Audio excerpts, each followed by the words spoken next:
నెల్లూరు నగరంలోని కోటమిట్ట మస్జిద్ ఏ సాహెబా నందు ఈరోజు నిర్వహించిన ఇఫ్తార్ విందులో ఏపీ వక్ఫ్ బోర్డు చైర్మన్ అబ్దుల్ అజీజ్ పాల్గొన్నారు. ఈ సందర్భంగా అబ్దుల్ అజీజ్ మాట్లాడుతూ యావత్ ప్రపంచం అల్లకల్లోలంగా మారిందని, మిసైల్ వల్ల 50 మంది చిన్నారులు ప్రాణాలు కోల్పోయారని ఆవేదన వ్యక్తం చేశారు. యుద్ధాలు వెంటనే ఆగిపోవాలని, ప్రపంచ శాంతి నెలకొనాలని అల్లాను ప్రార్థించామని తెలిపారు. ప్రాణహాని, ఆస్తి నష్టం కలగకుండా అన్ని దేశాలు రాజీకి వచ్చి ప్రజల ప్రాణాలను కాపాడాలని ఆయన కోరారు. గల్ఫ్ దేశాల్లో ప్రజలు క్షణక్షణం భయభ్రాంతులకు గురవుతున్నారని, ప్రాణాలను గుప్పెట్లో పెట్టుకుని బ్రతుకుతున్నారని అన్నారు.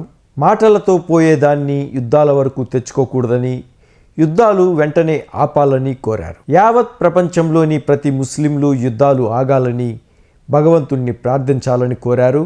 ఈ కార్యక్రమంలో టీడీపీ ముస్లిం మైనార్టీ నాయకులు పాల్గొన్నారు. నెల్లూరు నగరంలోని కోటమిట్ట మస్జిద్ ఏ సాహెబా నందు ఈరోజు నిర్వహించిన ఇఫ్తార్ విందులో ఏపీ వక్ఫ్ బోర్డు చైర్మన్ అబ్దుల్ అజీజ్ పాల్గొన్నారు.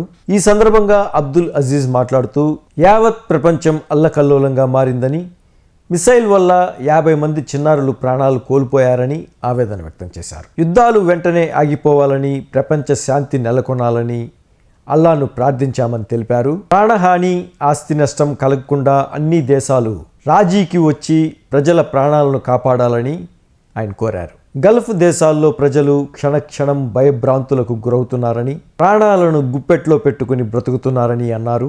మాటలతో పోయేదాన్ని యుద్ధాల వరకు తెచ్చుకోకూడదని, యుద్ధాలు వెంటనే ఆపాలని కోరారు. యావత్ ప్రపంచంలోని ప్రతి ముస్లింలు యుద్ధాలు ఆగాలని భగవంతుణ్ణి ప్రార్థించాలని కోరారు. ఈ కార్యక్రమంలో టీడీపీ ముస్లిం మైనార్టీ నాయకులు పాల్గొన్నారు.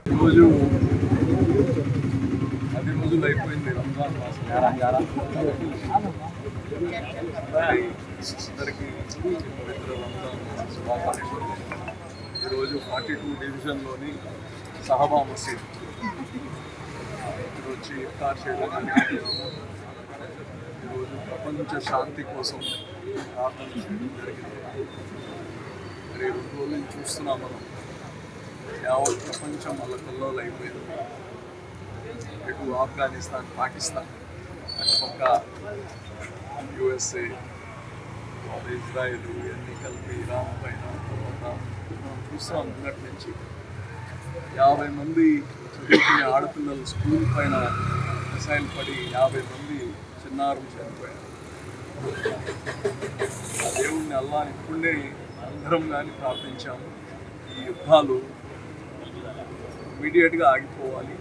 ఎవరికి కానీ నష్టం జరగకుండా, ఏ ప్రాణం హాని జరగకుండా అల్లా దీన్ని ఎవరైతే చేస్తున్నారో వాళ్ళందరినీ ఒక కాంప్రమైజ్ మోడల్లో వచ్చి ప్రజల్ని బ్రతికించేది చూడాలి. కానీ అందరూ ఈరోజు ప్రజలు చూడండి, ఎయిర్పోర్ట్లో మనుషులు ఎప్పుడు బాంబు ఎక్కడ పడుతుందో తెలియదు.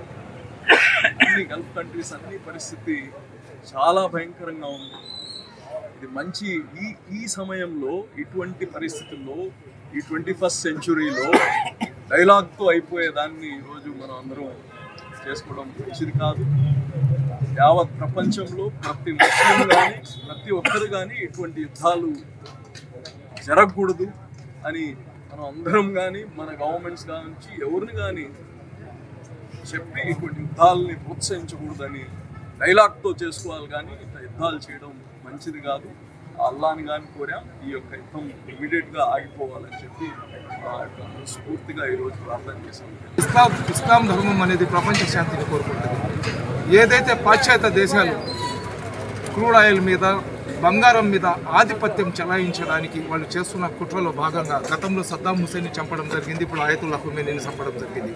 ఏదైతే ఇస్లామిక్ కంట్రీలు ఉన్నాయో అక్కడ జరుగుతున్న పెట్రోలియాన్ని తమ చెప్పు చేతుల్లో పెట్టుకొని ప్రపంచ దేశాల మీద పెత్తనం చెలాయించాలనే ఒక దురుద్దేశంతో అమెరికా, అదేవిధంగా ఇజ్రాయెల్ కంట్రీలు చేస్తున్న కుట్ర అనేది ప్రపంచానికి మొత్తానికి తెలుసు.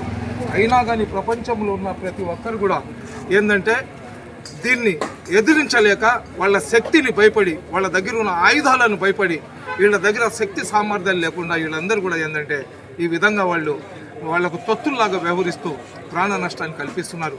అది క్రిస్టియన్లు చచ్చిపోయినారా, ముస్లింలు చచ్చిపోయినారా, హిందువులు చచ్చిపోయినారా, ఎవరు చచ్చిపోయినారా, కులం మతం పక్కన పెడితే ఒక మనిషి చచ్చిపోతున్నాడు. మనకు కావాలంటే ఒక 100 సంవత్సరాలు కష్టపడి లేదా 50 సంవత్సరాలు కష్టపడి ఒక పెద్ద బిల్డింగ్ని కట్టుకోగలం, దాన్ని పగలు కొట్టుకోగలం, కానీ ఒక మనిషి ప్రాణం పోతే ఆ ప్రాణాన్ని మనం తీసి ఇవ్వలేము. పసిబిడ్డలు, ఎలిమెంటరీ స్కూల్లో చదువుకునే పసిబిడ్డలు, స్కూళ్ళలో 5వ తరగతి దాకా, ఎల్కేజీ నుంచి 5th క్లాస్ దాకా జరిగే ఎలిమెంటరీ స్కూల్ మీద ఏదైతే ఇజ్రాయిల్ వాళ్ళు బాంబు దాడి చేసి అక్కడ ఉన్న 50 మంది చిన్నారులను పొట్టలు పెట్టుకున్నారు. అదేవిధంగా ఇరాక్కి చెందిన మిసైల్స్ అక్కడ పోయేటప్పుడు మనిషి పేరు అడగవు, వెళ్ళిన ప్రాంతం అడగదు. అక్కడ ఎవరుంటే జనవాసాల మీద పడితే అక్కడ ఉన్న జనాలు కూడా చచ్చిపోతారు.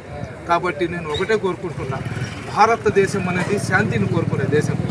గతంలో పాకిస్తాన్ ముష్కరులు భారతదేశం మీద దాడి చేసినా కానీ పాకిస్తాన్తో యుద్ధం చేసుకోకుండా అప్పుడు మన ట్రంప్ గారి ఎవరైతే అమెరికా అధ్యక్షులు ఉన్నారో ఆయన మాట వినేసి మా దేశం మీద దాడి చేసిన పాకిస్తాన్కే క్షమించి వదిలేసిన భారతదేశ ప్రధానమంత్రి గారు ఈరోజు మీరు ఆ రోజు మేమందరం కూడా అడిగినాం, పాకిస్తాన్ని సర్వనాశనం చేసేయండి. ఏదైతే పెహల్గాంలో జరిగిన దాడి తర్వాత భారతదేశంలో ఉన్న ప్రతి భారతీయుడు రోడ్డు మీదకి వచ్చి మీరు పాకిస్తాన్ మీద స్ట్రైక్ ఆపరేషన్ చేసి పాకిస్తాన్ని సర్వనాశనం చేసామంటే ఆ రోజు ట్రంప్ చెప్పిన మాటలు విని మీరు పాకిస్తాన్కి క్షమించి వదిలేశారు.